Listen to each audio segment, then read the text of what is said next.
Before Deidre, the general view was no such thing as Māori architecture. There was only grass huts. Suddenly we had a level of validity that this thing called Māori architecture actually existed. Deidre's teachings and research has allowed a lot of Māori architects to develop and have that foundation to build upon. And I know firsthand, we're standing in a perfect example of Deidre's influence and support.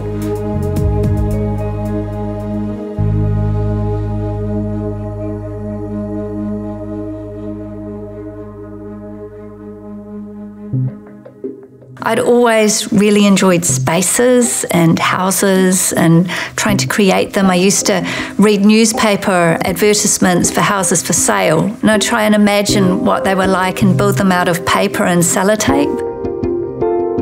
I was always aware of my Māori heritage. Going to university gave me the opportunity to explore that in more detail.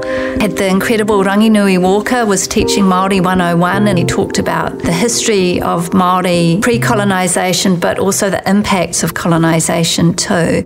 So I'd had this incredible first year and went into the architecture school, and it was quite a different vibe there. In my first year design paper, I thought I'd bring some of my background into what I was doing. And I remember the tutor said, no, you don't do that sort of thing here. You're appropriating Māori culture. I don't think he knew that I was Māori, but he said, you don't know the culture, and actually we don't teach that sort of thing here. So he said, it's actually quite culturally offensive what you're doing, and you have to stop. And I thought, well, actually, I think I might be right. So I'm just going to keep trying this until I manage to get acceptance for it. I became aware of her as she moved into her master's studies, and there was a very studious person who was taking these issues very seriously. She was approaching it from not from a political perspective, but from a deep level of inquiry.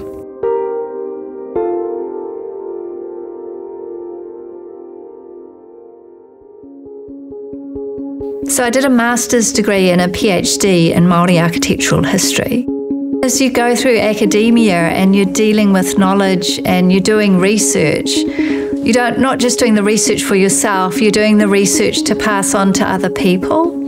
And so I think that naturally led into the idea of teaching. I had my 6 years at the University of Canterbury teaching Māori art history and learned heaps when I was there about the visual arts as well as how to be an academic. And I had the opportunity to apply for a job at the University of Auckland, back at the School of Architecture and Planning where I had once trained. The job that I took up at Auckland was teaching New Zealand architectural history, but I made sure that there was lots of Māori content in it, and it was looked through in a Māori way of understanding. Before Deidre, we had Māori architectural practitioners who had become reasonably visible, but we hadn't had academics who'd really dug in, stuck with an institution, built up a body of work. So that's the critical contribution that I think she's played so far, is to fulfill that gap.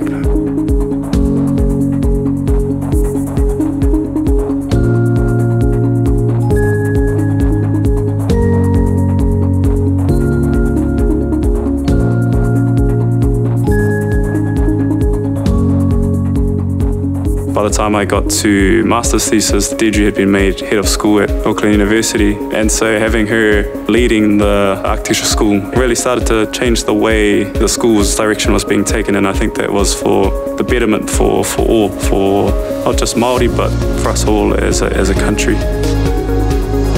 What sticks out for me was when I came to master's thesis and to do my research, I wanted to do it fully in te reo Māori, to write it all.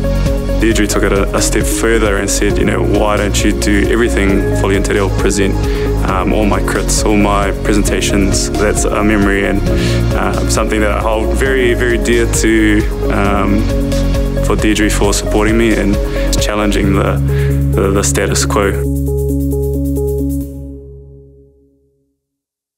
One day someone suggested to me, are these like your buildings? And I thought, well, yeah, they probably are. Do I have a favourite book? It's like asking, do I have a favourite child in a way? I'm very pleased with this one. I hope I sound humble when I say this, but it felt good to be able to make a contribution to the profession in this way, the profession of architecture, and that people have found it useful. Her book, Māori Architecture, From Whale to Wharenui and Beyond, I think that became a validation and the making available of that knowledge. To me, it's her greatest contribution. The achievement that I'm most proud of is participating in the education of the next generations of practitioners, and being part of their story. I'm very proud of the fact that through the Ngāpuhi, Māori and Pacific Housing Research Centre that we established recently, we now have 13 PhD students, most of whom are of Māori and Pacific descent. So they will be the next generation of change makers. Her work is foundations. I think you'll see it with the sheer number of ways that Māori architecture is beginning to present itself in our wider community, and you'll see it with the confidence of a whole group of Māori graduates. I do see myself as part of a whakapapa of teachers and learners, and it's my job at this point in time to pass on my knowledge to the next generation.